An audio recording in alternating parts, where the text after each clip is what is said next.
Hello बच्चों, कैसे हैं बच्चों।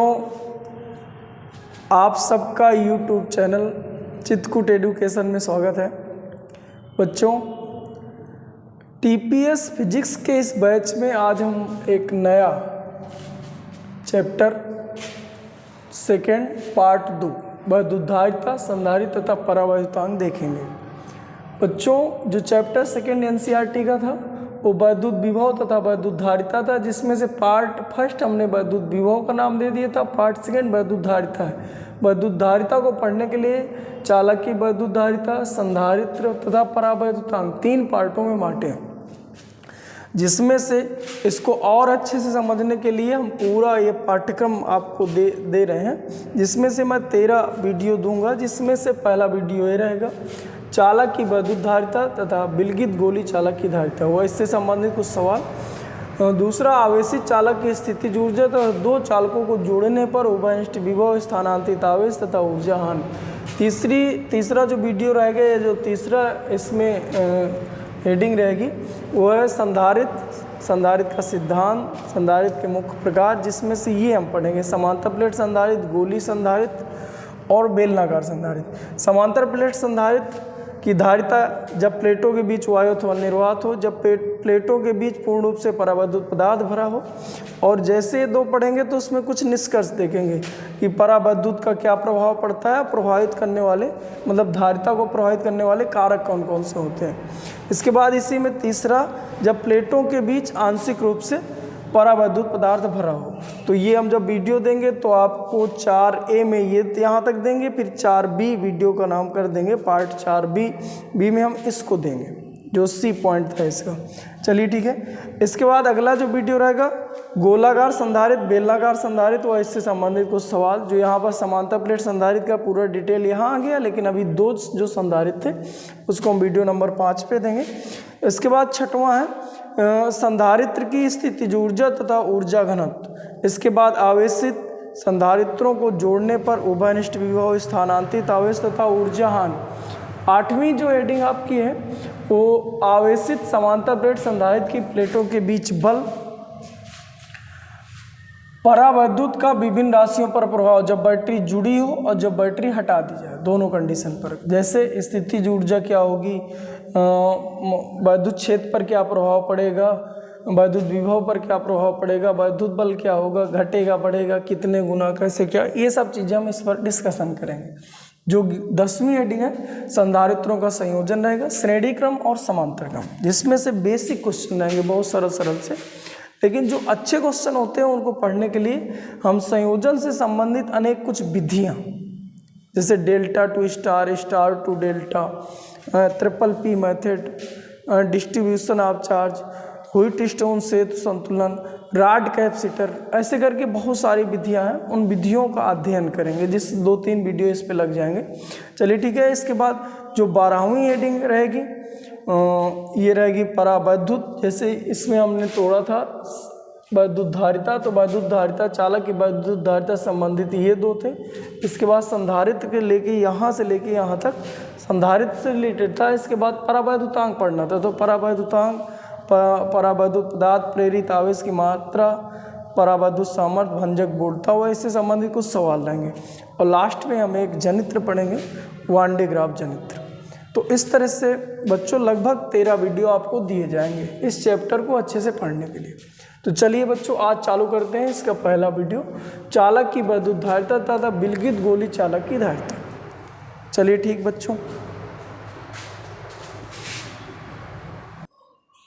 हाँ बच्चों, तो चालक की वैद्युतधारिता, ये हेडिंग डालने, चालक की वैद्युतधारिता। आप लोगों को बच्चों पता है कि धारिता मीन्स होता है धारण करने की क्षमता, धारण करने की क्षमता। तो क्या हुआ करता है कि जब किसी चालक को आवेश दिए जाते हैं तो चालक द्वारा कितना आवेश ग्रहण किया जा सकता है, इसी ग्रहण करने की जो क्षमता होती है उसे चालक की वैद्युतधारिता कहते हैं। यानी हम सीधे सीधे डिफिनीशन ये बना सकते हैं कि किसी चालक द्वारा, लिखें बेटा, किसी चालक द्वारा आवेश ग्रहण करने की क्षमता को आवेश ग्रहण करने की क्षमता को करने की क्षमता उस चालक की धारिता कहते हैं कि विद्युत धारिता कहते हैं। अब देखिए बच्चों क्या होता है कि जब हम किसी चालक को आवेश देते हैं तो जो दिए गए आवेश होते हैं, जैसे हम इसको आवेश देना चालू कर दिए तो जो दिए गए आवेश होते हैं इसमें विभव वृद्धि के अनुपाती होते हैं। जितना ज़्यादा आवेश दोगे उतना ज़्यादा इसमें विभव वृद्धि होगी। तो किसी चालक को दिए गए आवेश हम ऐसा लिख सकते हैं, किसी चालक को दिए गए आवेश यानी Q चालक की विभव वृद्धि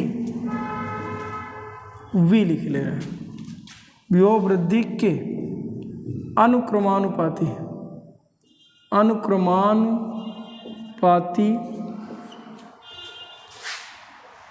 होते हैं। यानी जब किसी चालक को आवेश दिए जाते हैं तो दिए गए आवेश, किसी चालक को जो दिए गए आवेश होते हैं चालक की विभव वृद्धि के समानुपाती होते हैं। अर्थात हम लोग लिख सकते हैं बेटा इसको कि जो हमने चालक को आवेश दिए थे वो अनुक्रमानुपाती होते हैं इसकी विभव वृद्धि के। तो जब हम इसको बराबर में तोड़ेंगे तो कोई ना कोई कांस्टेंट वैल्यू, जहाँ C इस चालक की धारिता है, जहाँ C चालक की धारिता है ये। तो इस तरह से हम लोग इसकी डिफिनीशन देते हैं, किसी चालक द्वारा आवेश ग्रहण करने की क्षमता को चालक की विद्युत धारिता कहते हैं। जब किसी चालक को आवेश दिए जाते हैं तो चालक को दिए गए आवेश चालक की विभव में वृद्धि के समानुपाती होते हैं। तो दिए गए आवेश है और चालक की विभव वृद्धि के समानुपाती होते हैं। अर्थात Q समानुपाती V लिख सकते हैं। तो Q बराबर C इंटू V, जहाँ C चालक की धारिता होती है।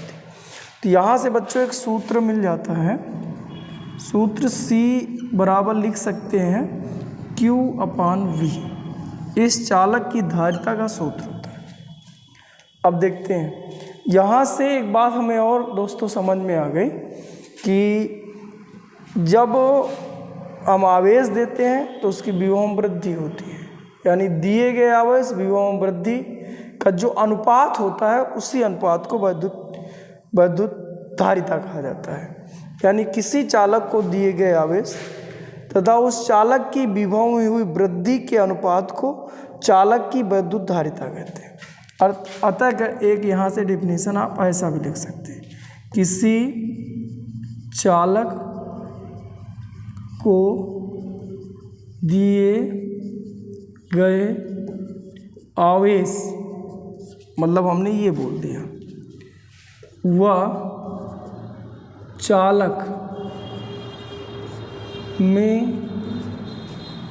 हुई विभव वृद्धि, मतलब हम लोगों ने V बोल दिया, इसको बोल के अनुपात मतलब ये जो बटा लगा था इसको बोल दिया, को चालक की विद्युत धारिता कहते हैं। चालक की विद्युत धारिता कहते हैं। यहाँ से बच्चों एक कंसेप्ट और ले लीजिए, तो इस तरह से लिखा जा सकता है, चालक की विद्युत धारिता कहते हैं। चलिए ठीक, यहाँ से हमें एक सूत्र मिल गया कि C बराबर सूत्र होता है C बराबर Q अपान V। और चालक को दिए गए आवेश और आवेश देने के कारण जो विभव में हुई वृद्धि है उसका जो अनुपात होता है उसे चालक की धारिता कहते हैं।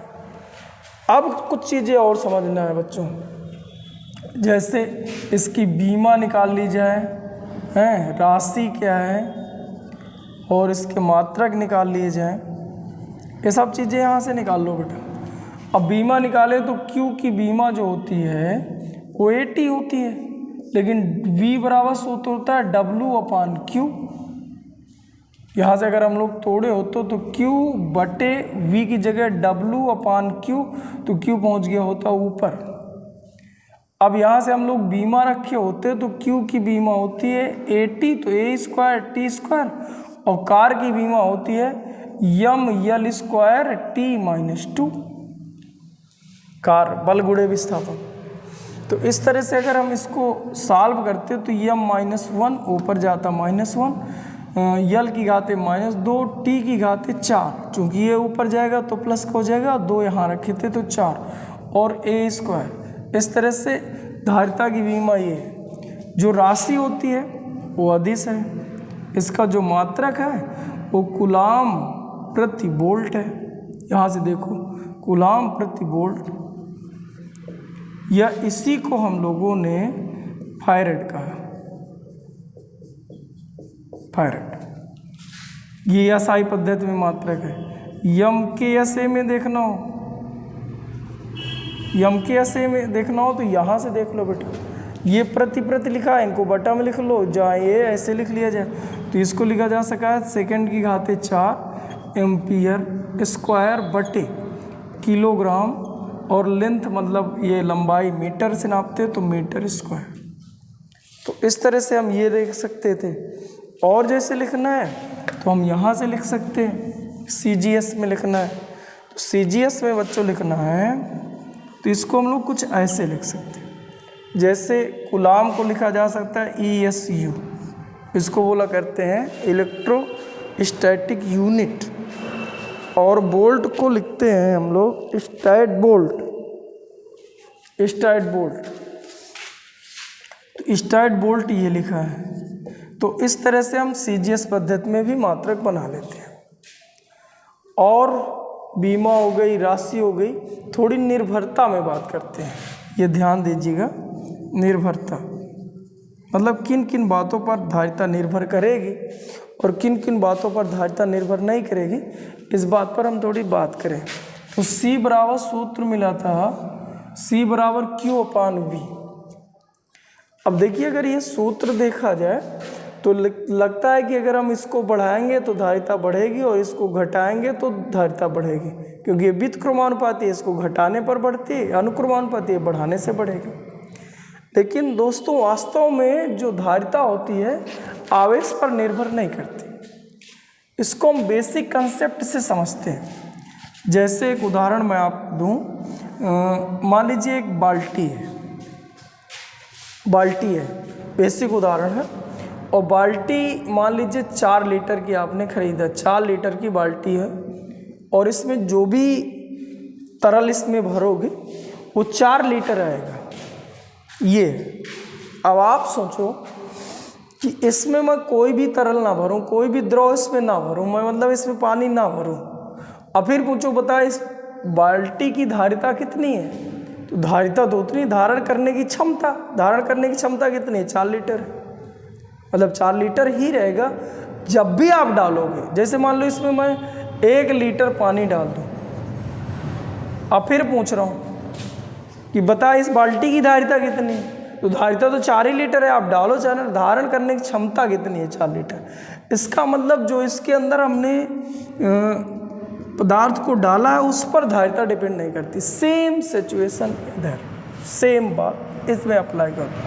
मान लीजिए इसमें मैंने 4 कूलाम आवेश दिए और ये धारण करने की जो इसकी क्षमता है, धारण करने की क्षमता मान लीजिए 1000 कूलाम प्रति वोल्ट है।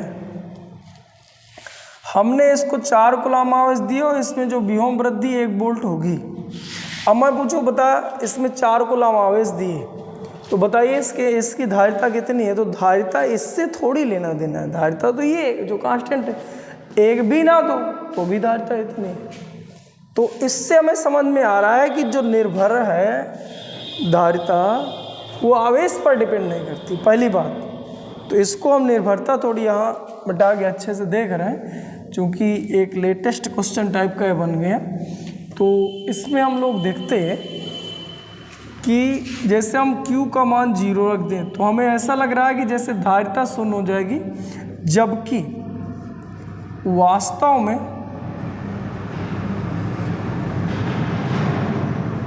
ऐसा नहीं होता। वही है कि अगर बाल्टी में हम एक भी पानी ना भरें और हम कहें कि नहीं बताइए इसकी धारिता कितनी है, तो पानी भरो चाहे ना भरो उसकी धारिता जैसे 4 लीटर है तो 4 लीटर है, धारण करने की क्षमता 4 लीटर है, वैसे ही चीज़ इधर होती है। मतलब हमें बात समझ में आ गई कि जो धारिता है, अर्थात हम लोग ऐसे लिख सकते हैं कि जो धारिता है, धारिता C पर, धारिता जो C है C Q पर निर्भर नहीं करता, Q पर निर्भर नहीं करता। फिर ये सूत्र का क्या मतलब हुआ? सूत्र तो कह रहा है अगर ये बढ़ेगा तो ये बढ़ेगा। उसका रीजन क्या होता है? रीजन थोड़ी समझ ले। रीजन क्या होता है? रीजन ये होता है कि अगर थोड़ी इधर एक क्वेश्चन से समझें कि यदि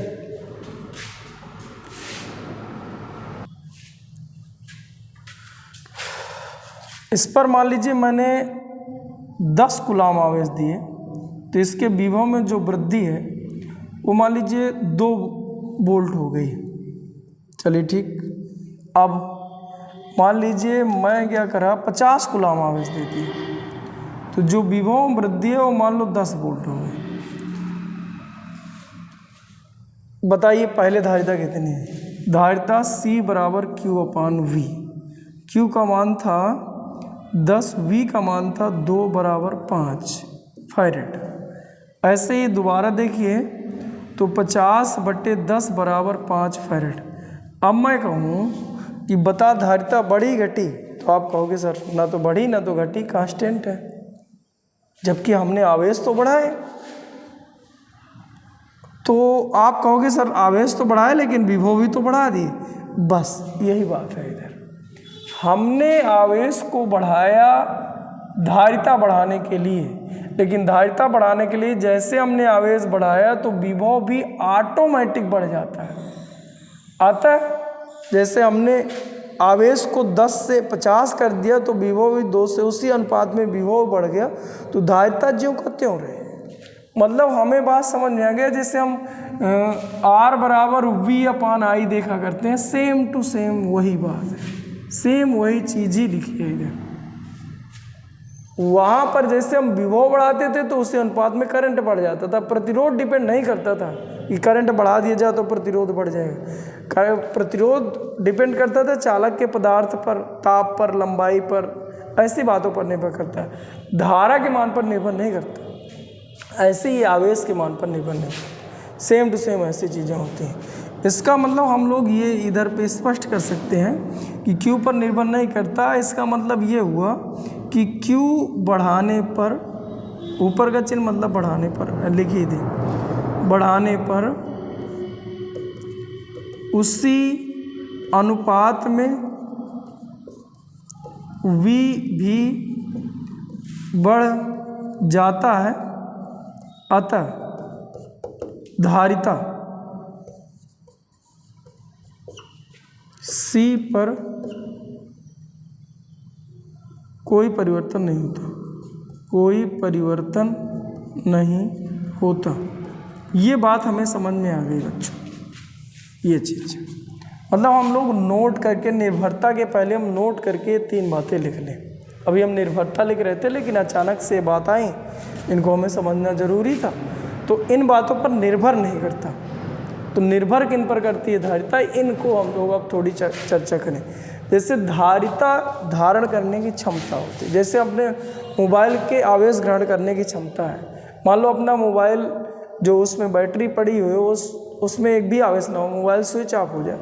अब पूछा जाए कि बताइए आपके मोबाइल की बैटरी की धारिता क्या है, तो आप बताओगे 0 है। ऐसा थोड़ी है, प्रेजेंट में उस पर आवेश नहीं है लेकिन धारिता शून्य नहीं। जब भी आप दोगे इतनी धारिता है, तो ऐसी चीज़ें होती है। तो जब आवेश अगर 0 हो जाए तो धारिता शून्य नहीं होगी, ये तो ये 0 नहीं होगा, कहने का मतलब ये। जबकि वास्तव में ऐसा नहीं होता। ऐसे यहाँ सूत्र से लग रहा था Q बराबर 0 है तो C बराबर 0 होगा, जबकि वास्तव में C 0 नहीं होता। मेरे कहने का मतलब C डज नॉट इक्वल 0 होता है। और अर्थात इसका मतलब ये हो कि जो धारिता है वो Q पर निर्भर नहीं करती। तो धारिता Q पर निर्भर नहीं करती तो सूत्र का फिर क्या मतलब है? तो हमने बताया कि जिस अनुपात में अपना Q बढ़ता है उसी अनुपात में V बढ़ जाता है, तो धारिता ज्यों का त्यों रहती है।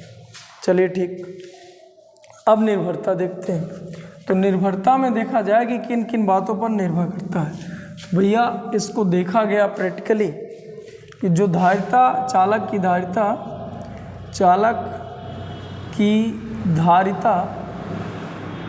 C बराबर Q/V है, ये तीन बातों पर निर्भर करती है।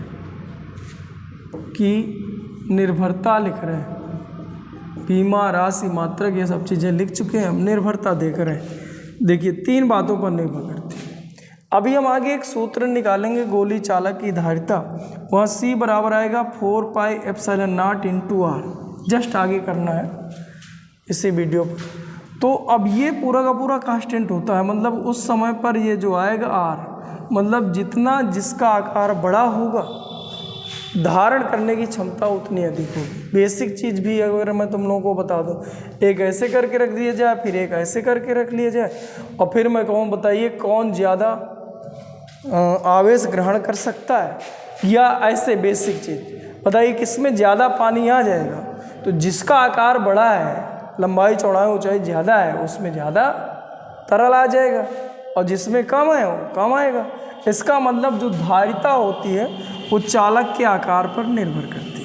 कुल मिला के हम लिख लें, जो धारिता है, धारिता चालक के आकार के समानुपाती होते हैं, समानुपाती होती है। चलिए ठीक, अगला हम लोग देखें।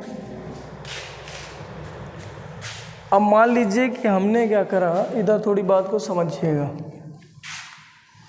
मान लीजिए हमने एक चालक रखा और इसको आवेश दिए, और ये वायु अथवा निर्वात पे रखा है, इधर पे एयर है अथवा निर्वात है। दूसरा हमने उठा के रखा सेम चालक, सेम आकृति, मतलब इस बार हमने आकृति नहीं बदली है, वही आकृति है, वही चार्ज दी है, लेकिन इस बार करे क्या है कि इधर हम एक कोई न कोई माध्यम पर रख दिए हैं, कोई माध्यम है इधर, ये रख दिए।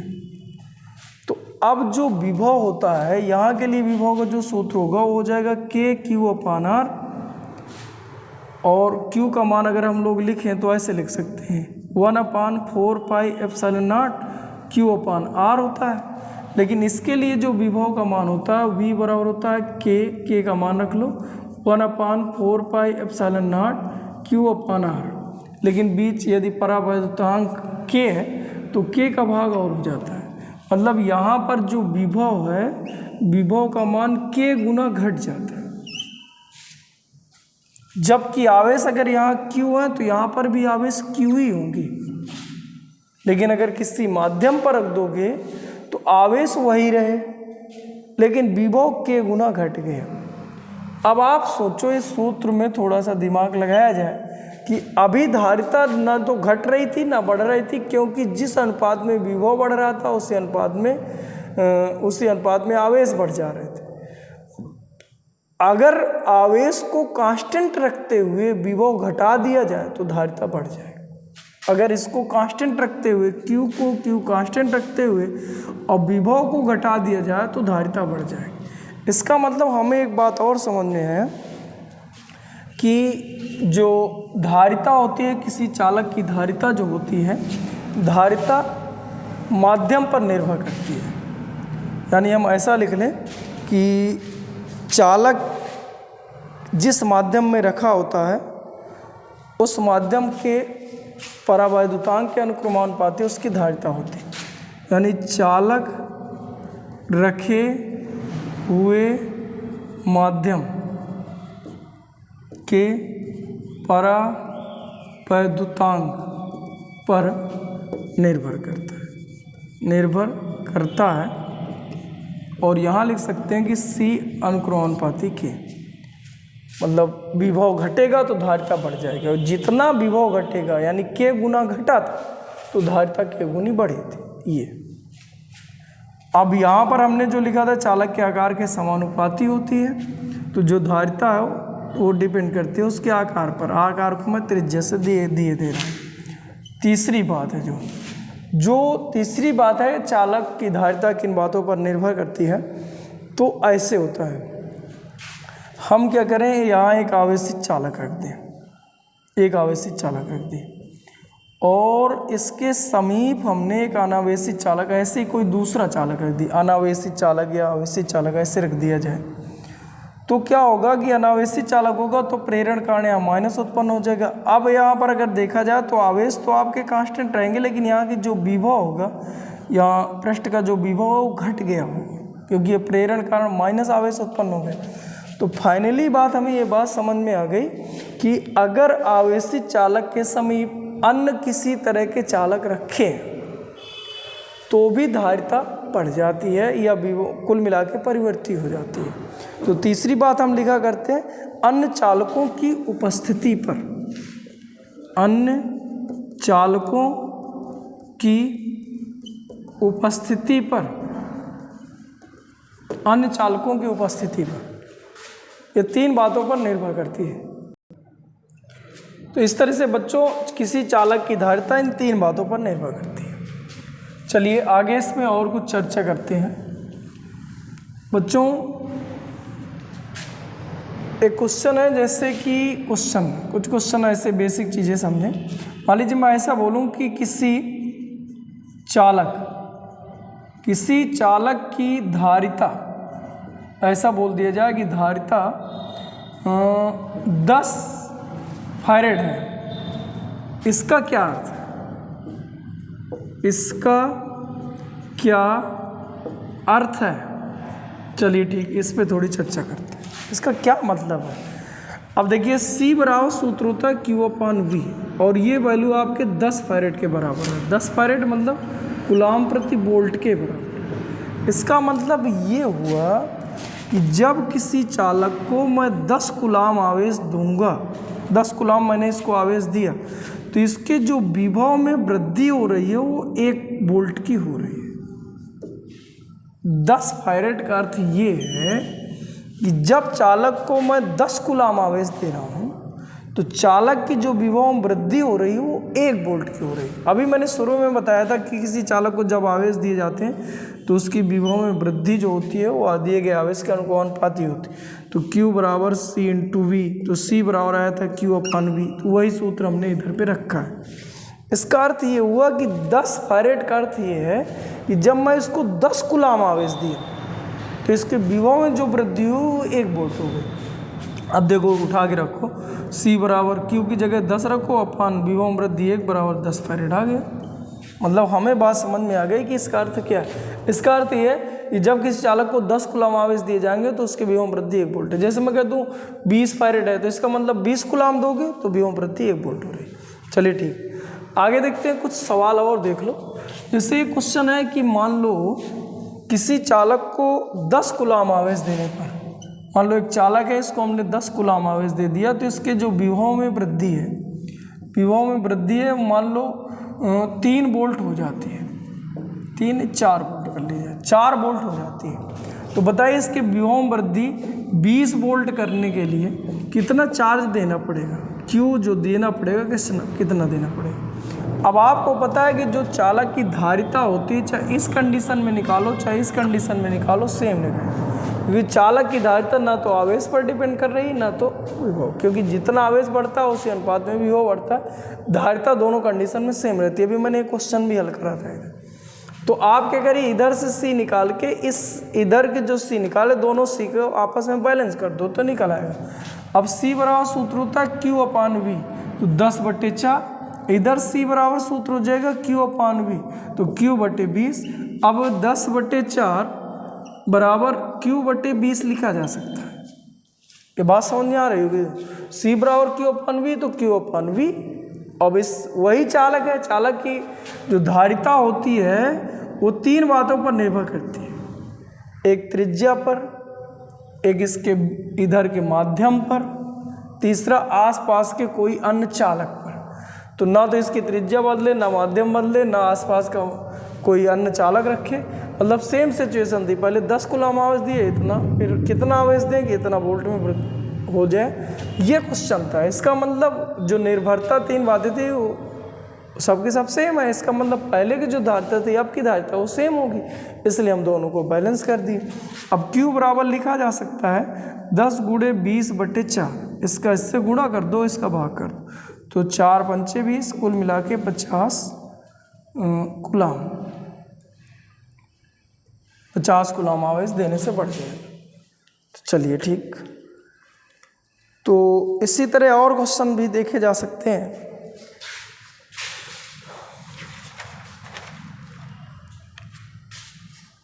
तो चलिए ठीक है, अगली जो हेडिंग है इसकी उसमें चर्चा थोड़ी कर लें।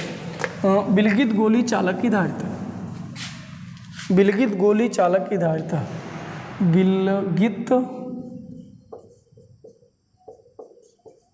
गोली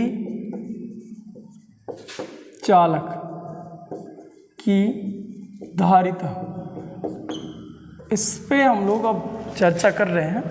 तो ठीक है, इसको क्या है कि लिखने में थोड़ी टाइम ज़्यादा लग रहा है, इसलिए मैं पहले से लिखे दे रहा हूँ, फिर तुम लोगों को अच्छे समझा दे रहा हूँ कि विलगित गोली, विलगित क्या है, गोली चालक की धारिता कैसे निकाली जाए। चलिए ठीक।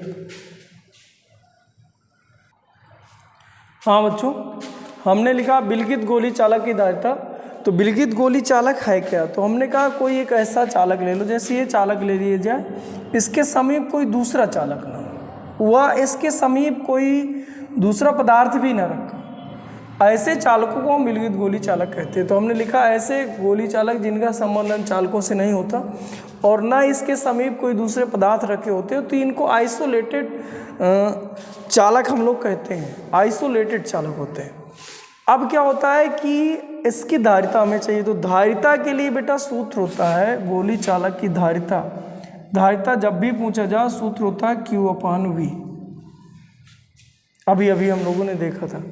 तो धारिता जब भी तुम्हें निकालना है तो तुम्हें फोकस करना है कि विभव निकला है अपना। तो इसीलिए हमने क्या करा कि हमने माना कि एक विलगित गोली चालक है जिसको Q कूलम आवेश दिया गया, तो इसके सतह पर आवेश समान रूप से वितरित हो गए, वायु निर्वात पर रखा है।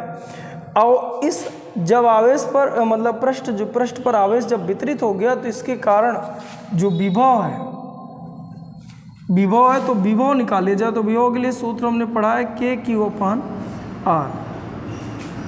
खोखले गोले या चालक गोले के पृष्ठ पर विद्युत विभव का सूत्र होता है KQ/R। अब ये इतना विभव होगा, चालक पर विभव इतना होगा, क्योंकि यदि चालक की धारिता, यदि हम लोग ऐसे लिख लें, यदि चालक की धारिता C हो तो हम C बराबर सूत्र लिख सकते Q/V।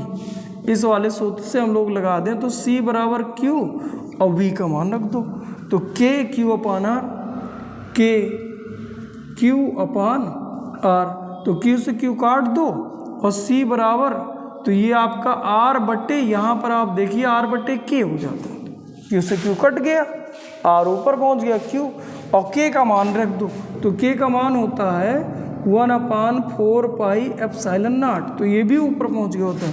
तो C बराबर फाइनली उत्तर आ जाता है 1/4πε0 × R। ये जो है विलगित गोली चालक की धारिता का सूत्र होता है। तो आप उतार सकते हो, वीडियो रोक कर अच्छे से नोट कर लो। विलगित गोली चालक की धारिता 4πε0 × R हो जाए। अब देखिए इसमें कुछ तथ्य देख रहे हैं कि यदि नोट करके लिख लो, यदि मान लो बच्चों ऐसा मान लिया जाए कि ये जो विलगित गोली चालक है इसके समीप दूसरे चालक नहीं है, ये बात भी सही है, इसका संबंध दूसरे चालकों से भी नहीं, ये बात भी सही है, कुल मिला के आइसोलेटेड है, ये चलो ठीक है।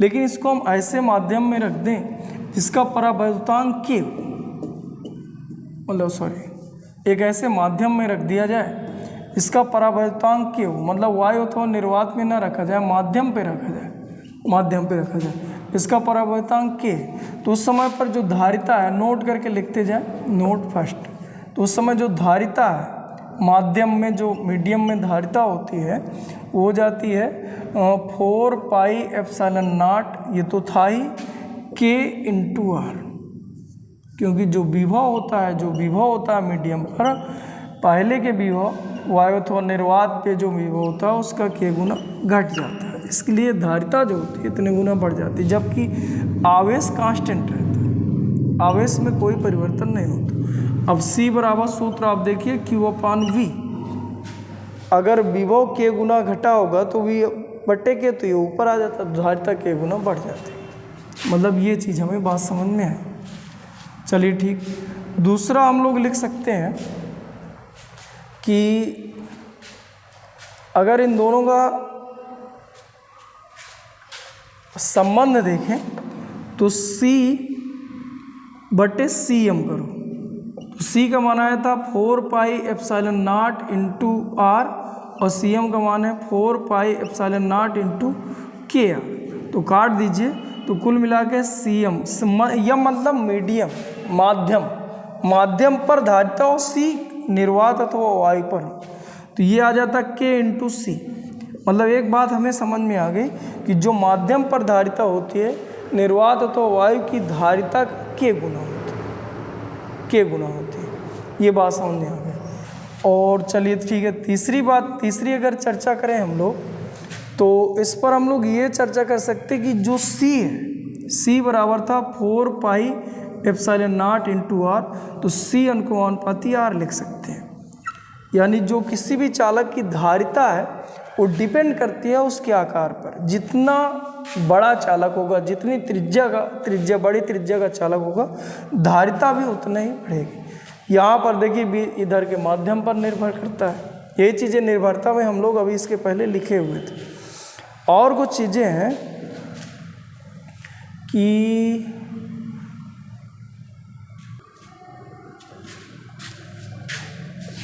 यदि हम लोग देखें तो चौथा नोट आप ये लिख सकते हो, चौथा बेटा एप्सिलॉन नॉट निर्वात की वैद्युतशीलता, एप्सिलॉन नॉट इसको बोलते हैं निर्वात की वैद्युतशीलता। इधर थोड़ी बात हमें समझना है कि एक हमने सूत्र देखा था, यह बराबर 1/4 पाई epsilon not Q1 Q2 upon R square, ये यह बराबर एक हमने सूत्र देखा था वैद्युत बल के लिए। या हम इससे निकालें E बराबर 1/4 पाई epsilon not Q upon R, यह R स्क्वायर, या तो हम इससे निकालें 1/4 पाई epsilon not Q upon R। इन तीनों से जब भी आप एप्सिलॉन नॉट का मात्रक निकालोगे तो सेम आएगा, और आएगा कितना, एप्सिलॉन नॉट का मात्रक आ जाएगा कूलाम स्क्वायर बटे न्यूटन मीटर स्क्वायर, ये आता है कूलाम स्क्वायर बटे न्यूटन मीटर स्क्वायर। जैसे यहाँ से देखोगे तो यहाँ पर आ जाएगा बोल्ट मीटर के पदों में आ जाएगा, लेकिन है अगर हम लोग तोड़े तो वही आता है, मतलब तोड़ दें इसी को हम लोग, जैसे बोल्ट जो होता है, जैसे यहाँ पर देखो 1 मिनट के लिए यहाँ पर देखो, तो यहाँ एप्सिलॉन नॉट बराबर आ जाता है कूलाम बटे बोल्ट मीटर, ये आया कूलाम बटे बोल्ट मीटर। अब यहाँ पर देखा जाए तो जो V बराबर होता है, V बराबर E इंटू डी होता है, E बराबर सूत्र होता है F/Q इंटू डी, तो यानी V जो बोल्ट है इसको लिख सकते हैं न्यूटन मीटर बटे कूलाम। अब इस बोल्ट की जगह रख दीजिए, तो यह आ जाएगा कूलाम बटे न्यूटन मीटर बटे कूलाम बटे मीटर, तो ऊपर पहुंच गया तो कूलाम स्क्वायर बटे न्यूटन मीटर स्क्वायर, फिर से वही आ गया।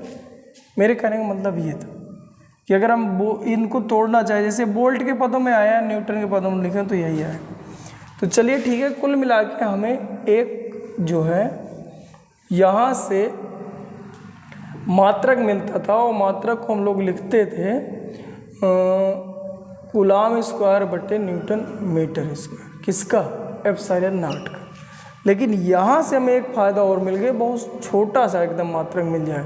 C बराबर था 4 pi epsilon naught into R से अगर हम लोग देखें, एक तो आपका इधर मिला था, वो सॉरी एक तो आपको यहाँ मिल गया था इन सूत्रों से, दूसरा अगर हम लोग देखें तो यहाँ से मिल जाएगा। तो एप्सिलॉन नॉट बराबर लिख सकते C/4πr। 4π की कोई बीमा नहीं होती, C की बीमा है, बीमा नहीं मात्रक है फैरेड, और 4π कोई मात्रक नहीं, R का मात्रक मीटर। कुल मिला के फैरेड/मीटर एक नया मात्रक अगर एप्सिलॉन नॉट तुम्हें चाहिए तो इस सूत्र से मिल जाता है। तो चौथी नोट आप ये लिख सकते हो। और नोट भी देख सकते हैं, जैसे ग्राफ में देख लिया जाए तो ग्राफ आप बना सकते हो बेटा। इसका पांचवा ग्राफ इसका देख लो। तो ग्राफ अगर देखा जाए तो C बराबर है 4πε0 r। इसका मतलब ये कांस्टेंट है C अनुपाती r, यानी अगर x और y पर अगर C और r को व्यक्त कर दें तो ये एक दूसरे एक की घात है और एक दूसरे के अनुपाती, मतलब सीधा जाता है। ऐसे ग्राफ ये देखते हैं। अगर हम लोग देखें इस पर थोड़ी, इस पर अगर चर्चा करें तो क्या होता है बेटा कि C बराबर 4πε0 Cm बराबर K × R, ये देखा जाए तो यानी इस K पर भी डिपेंड करता है। इसका मतलब हम लोग अगर ऐसे करके देखें तो Cm और R के बीच खींचे तो ये कुछ ऐसे करके भी ग्राफ मिल सकते हैं। जैसे ये सब K के मान दिए हुए, ये सब K के मान दिए। ये अच्छा निर्वात अथवा वायु के लिए है, निर्वात या वायु के लिए अगर ये ऐसा है तो K, ये K1 है, ये K2 है, ये K3 है, यानी भिन्न भिन्न माध्यमों के लिए जो धारिता होगी वो भिन्न भिन्न होगी, और धारिता भिन्न भिन्न होगी तो जो ग्राफ है ये भी भिन्न भिन्न होगा, लेकिन रहेगी सरल रेखा है।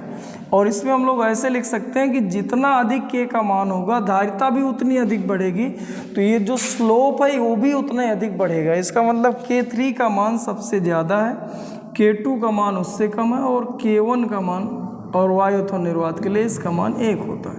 तो मतलब 1 से सब बड़े हैं, कहने का मतलब ये था।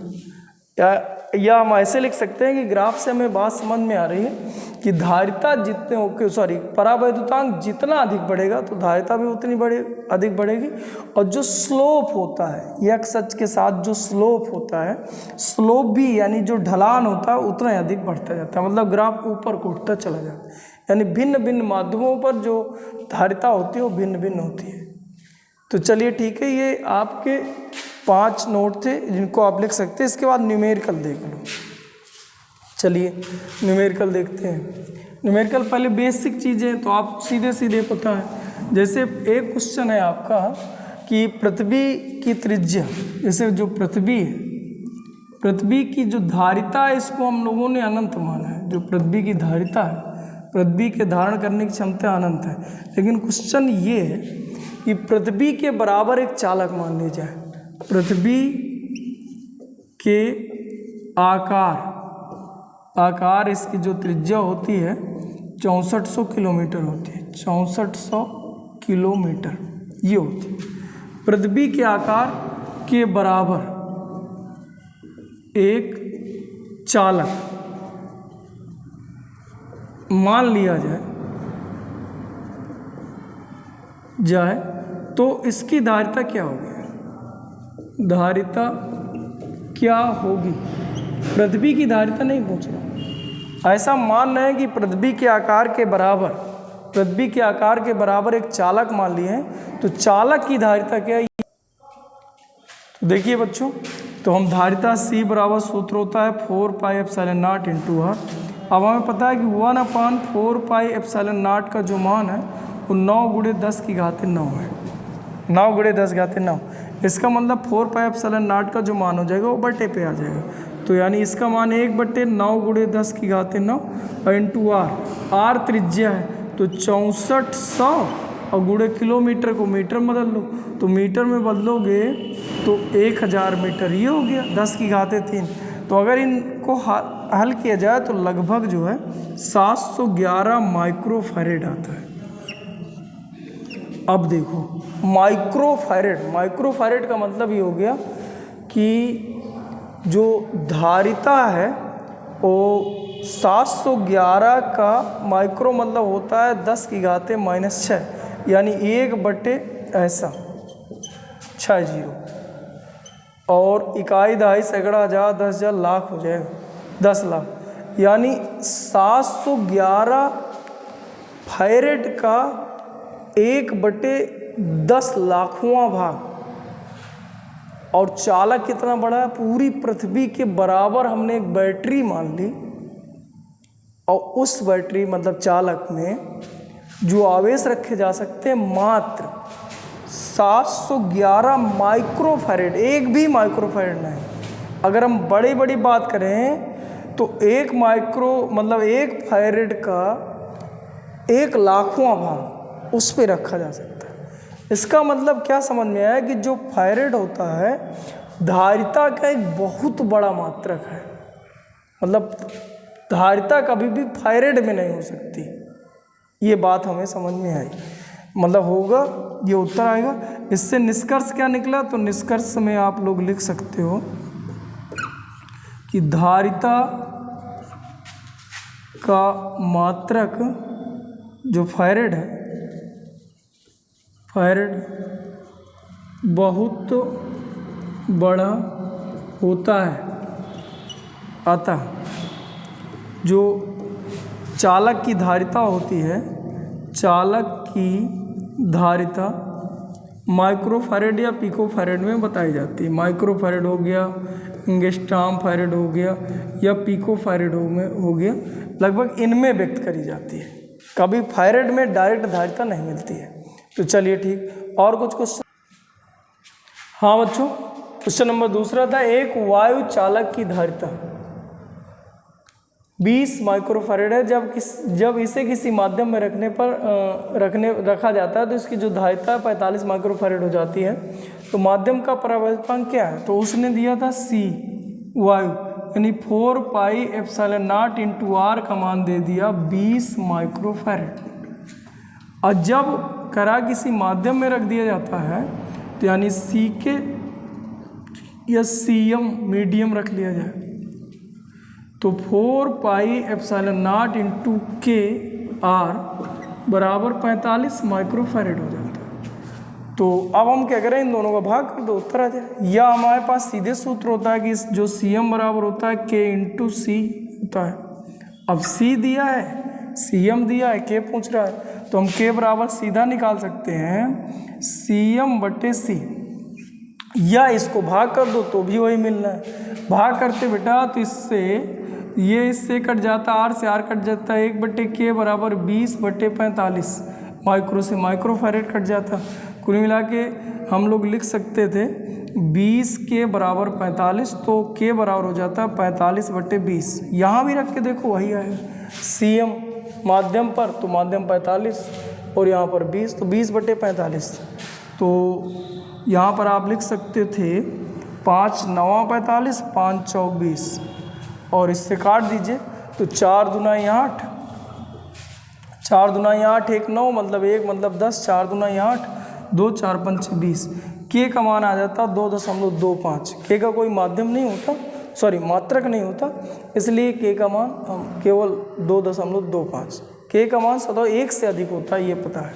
वायु तो निर्वात के लिए K का मान 1 माना गया, ये हो गया।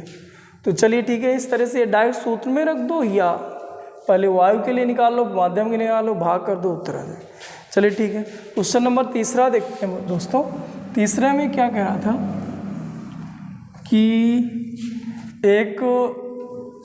एक समान त्रिज्या और समान आवेश की पारे की 8 बूंदें एक दूसरे से मिलकर एक बड़ी बूंद बनाती हैं। तो कह रहा है बड़ी बूंद की धारिता छोटी बूंद की तुलना में क्या होगी। ऑप्शन दिए हैं आपके पास ही है। तो चलिए, धारिता का सूत्र होता है 4πε0 इंटू R, मतलब धारिता का मान डिपेंड करता है केवल और केवल R, त्रिज्या, यानी त्रिज्या जितने गुना बढ़ जाएगी धारिता भी उतने गुना बढ़ जाएगी। आवेश से कोई लेना देना नहीं। जैसे मान लो पहले ऐसे करके 8 बूंदें थी, समान त्रिज्या और समान आवेश की, तो मान लो Q है, इसकी त्रिज्या R है। अब ये मिलकर एक बड़ी बूंद बन गई, तो अब इसका जो Q होगा अगर ये सबका क्यू क्यू था तो आवेश सीधे एक अदिश राशि है और ये 8 क्यू हो जाता। अब जो इसका आवेश होगा वो 8 क्यू हो जाएगा। लेकिन अगर इनकी त्रिज्या आर है तो त्रिज्या 8 आर ना हो जाएगी। त्रिज्या की मान लीजिए हमने कैपिटल आर मान लिया, त्रिज्या के लिए आयतन बराबर होना चाहिए। तो 4/3 पाई आर क्यूब 8 का वो बराबर होगा 4/3 पाई कैपिटल आर क्यूब। यहाँ से यहाँ काट सकते हो और लिख सकते हो, इधर क्यूब लाओगे तो कैपिटल आर क्यूब बराबर इसको लिख सकते हैं 2r का होल क्यूब। तो होल क्यूब से क्यूब काट दो तो r बराबर 2r लिखा जा सकता है।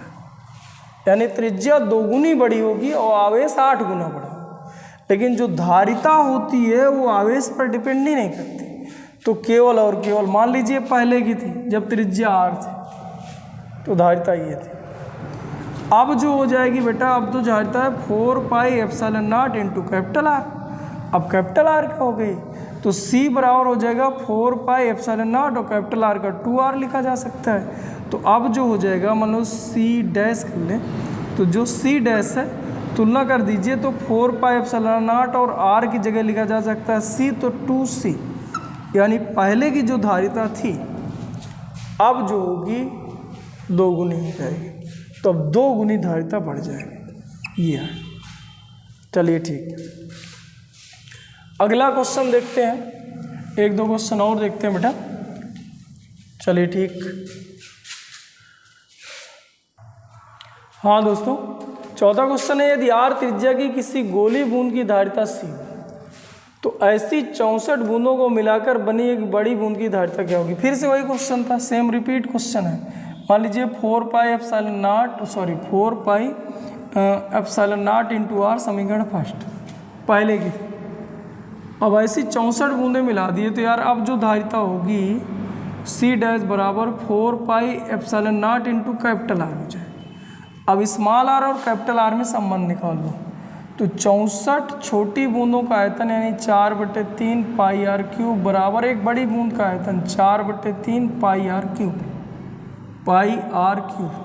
इसे हम कैपिटल आर करे दे रहे हैं। 64 छोटी छोटी बूंदें मिलाइए तो जो बड़ी बूंद बनेगी वो 64 गुना सीधे नहीं बढ़ जाती, क्योंकि आयतन उसका बढ़ता है धीरे। तो आयतन वही बढ़ा रहे हैं, 64 छोटी बूंदों का आयतन बराबर एक बड़ी बूंद का आयतन।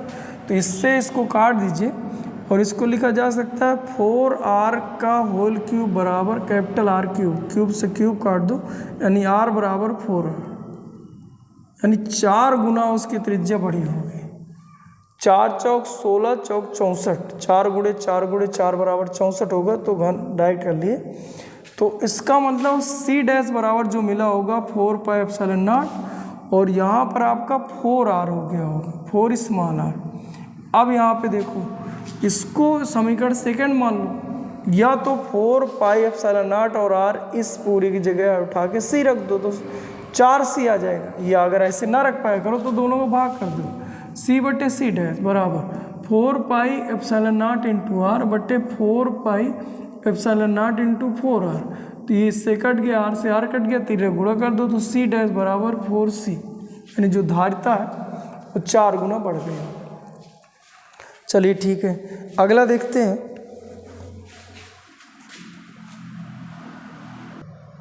हाँ बच्चों, 5वां क्वेश्चन है, पारे की 8 समान गोली बूंदें। ध्यान दीजिए, 8 समान गोली बूंदें इस प्रकार हैं कि इस प्रकार आवेशित की जाती है कि प्रत्येक पर विभव 5 वोल्ट आ जाता है। अब यदि इन बूंदों को मिलाकर एक बड़ी बूंद बना ली जाए तो उसका विभव क्या होगा। तो चलिए फिर ठीक है, 8 को मिलाकर एक बड़ी बना रहे हैं, 1 2 3 4 5 6 7 8। इनकी त्रिज्या सभी की r माने, इनका जो आवेश है q माने, और इसको मिलाकर एक बड़ी बूंद बना लीजिए। तो बड़ी बूंद की त्रिज्या कैपिटल R ले लिए, इसका जो आवेश हो जाएगा बड़ी बूंद का वो आवेश चूँकि डायरेक्ट जुड़ जाता है, इन सभी का आवेश Q है तो 8Q है तो सीधा 8Q हो जाएगा। एक का Q है तो 8 बूंदे हैं तो सीधा 8Q हो जाएगा। आवेश एक अदिश राशि डायरेक्ट जुड़ जाएगा। अब बचे त्रिज्या, अब इनकी त्रिज्या R है लेकिन ये सीधे 8R नहीं हो जाएगा क्योंकि आयतन के रूप में त्रिज्या बढ़ता है। तो इसका आयतन यानी 8 छोटी बूंदों का आयतन 4/3 पाई आर क्यूब बराबर इसका जो आयतन होगा, एक बड़ी बूंद है तो 1 गुणे 4/3 पाई कैपिटल आर क्यूब। तो इससे इसको काट दिए, ये आ जाएगा 2r बराबर r। ये हो जाएगा 2 दूनी 4 दूना 8 का होल क्यूब, ये आर क्यूब, क्यूब से क्यूब कट गया 2r। मेरे कहने का मतलब अब जो धारिता होगी, देखिए पहले धारिता हमने C माना, C बराबर 4 pi epsilon naught into R होगा, लेकिन जो अब धारिता होगी वो 4 pi epsilon naught into capital R हो जाएगी। धारिता केवल त्रिज्या पर डिपेंड करती है। तो अब अगर हम लोग देखें तो धारिता उतनी ही बड़ी होगी जितनी त्रिज्या बड़ी हो। तो त्रिज्या कितनी बड़ी है, 2 गुना, तो धारिता 2 गुना हो गई। इसका मतलब अतः करके हम लोग लिख सकते हैं, अतः C डैश बराबर 2C। अभी अभी जैसे ये कर रहे हैं यार, सेम चीज 2C, 64 बढ़ा तो 4C कर लिए थे, अब यहाँ 8 बूंदे बढ़े 2C कर लिए, दुगुना धारिता बढ़ गई। अब दोनों जगह थोड़ी, अब अभी तक यहीं तक उत्तर हो जाता था, अब थोड़ी और बढ़ा दो, क्यू का सूत्र लिख दो, तो ये हो जाएगा C बराबर Q अपान V। इसकी धारिता हमने C डैश माना है, इनकी धारिता हमने C माना है, एक बूंद की, Q अपान V बराबर 2Q अपान V, ये रखिए। अब कह रहा है बड़ी बूंद का विभव क्या होगा, मतलब ये पूछ आ रहा है, इसका विभव पूछ रहा है। इस पर जो चार्ज होंगे वो कितने हो जाएंगे, 8 स्मॉल क्यू, कैपिटल क्यू का मान रख दीजिए, 2Q उसी तरह है। और इसका जो विभव दिया है इस प्रकार चार्ज किया तो 4 हो गया, सॉरी 5 दिया है तो 5 वोल्ट यहाँ हो जाएगा। अब यार Q से Q काट दो और ये हो जाएगा 8 गुणे 5/2, 8 गुणे 5/2, तो ये इससे आ जाता 4, कुल मिला के 20 वोल्ट हो जाएगा। ये इसका उत्तर है। पहले आपको करना क्या है, बड़ी बूंद मिलाएंगे तो धारिता में क्या संबंध आएगा, धारिता में संबंध निकालो। अब आगे और कहें तो आपको सीधे सीधे पता है कि C बराबर जो सूत्र होता है Q अपान V होता है, इसके टोटल आवेश बटे इसका विभव, पहले के टोटल मतलब पहले का जो आवेश है एक का और पहले के जो एक का विभव वो रख दिया जाए, उत्तर है। चलिए ठीक, या मान लो अगर नहीं बातें समझ में आई तो इसका एक मेथड और है, उसको भी देख लें। मान लीजिए डायरेक्ट विभव के सूत्र से लगाएं, छोटी बूंद का जो विभव है V बराबर सूत्र Q अपान R हो जाता है, समीकरण फर्स्ट। अब ये जो बड़ी बूंद का जो विभव है ये, तो अगर इसका चार्ज Q है, इसकी त्रिज्या R है, तो विभव ये था। अब ऐसी 8 बूंदें मिलकर ये बड़ी बूंद बनी है तो इसकी त्रिज्या 2R हो जा रही है, ये यहाँ से समझ में आ रहा है। आयतन बराबर करके त्रिज्या कैपिटल R निकाल लेना, या जो है और जो आवेश है वो 8Q हो जा रहे हैं, तो फिर से रख लो V डैश बराबर K कैपिटल Q अपान कैपिटल R, एक कैपिटल Q की जगह रख लो 8Q अपान कैपिटल R की जगह 2R, समीकरण सेकेंड। अब भाग कर दो, खत्म काम, भाग कर दो, तो V अपान V डैश बराबर यह आ जाता KQ अपान R बटे 8KQ अपान 2R, ये इससे पूरा पूरा कटता, ये हो जाता बेटा 4 और तिरक गुणा करिए तो V डैश बराबर 4V, तो 4 गुणे V का मान था 5, तो 5 चौक 20 वोल्ट। ये सीधे धारिता का, इसमें कोई वो ही नहीं था। पहले निकाले इसकी त्रिज्या स्मॉल r, इसका आवेश Q, समीकरण फर्स्ट। अब ऐसी 8 बूंदें मिलाकर एक बड़ी बूंद बनाएंगे तो जो आवेश होगा वो सीधा 8 गुना बड़ा होगा, लेकिन जो त्रिज्या है आयतन ऐसे बराबर करके त्रिज्या निकालने ना, त्रिज्या 2 गुना बड़ा हो। अब जो KQ कैपिटल Q अपान कैपिटल R, कैपिटल Q का मान 8 स्मॉल q है, इनके 8 के बराबर है, कैपिटल R का मान इसके दुगुना के बराबर है, बरलू दोनों का भाग करो, सीधा उत्तर। या दोनों में पहले धारिता में संबंध निकालो, इसके बाद C बराबर Q अपान V लगा दो, सीधा उत्तर हो जाए। तो चलिए ठीक है बच्चों, इस तरह से हम आज एक पहला वीडियो हम लोग देख लिए, बाकी हम अगले वीडियो क्रम से देखेंगे और उनको पढ़ेंगे हम लोग, और आप लोगों को एक क्रम से मैं पार्ट 1, पार्ट 2, पार्ट 3 ऐसे करके देता चला जाऊँगा। थैंक यू बच्चों, थैंक यू।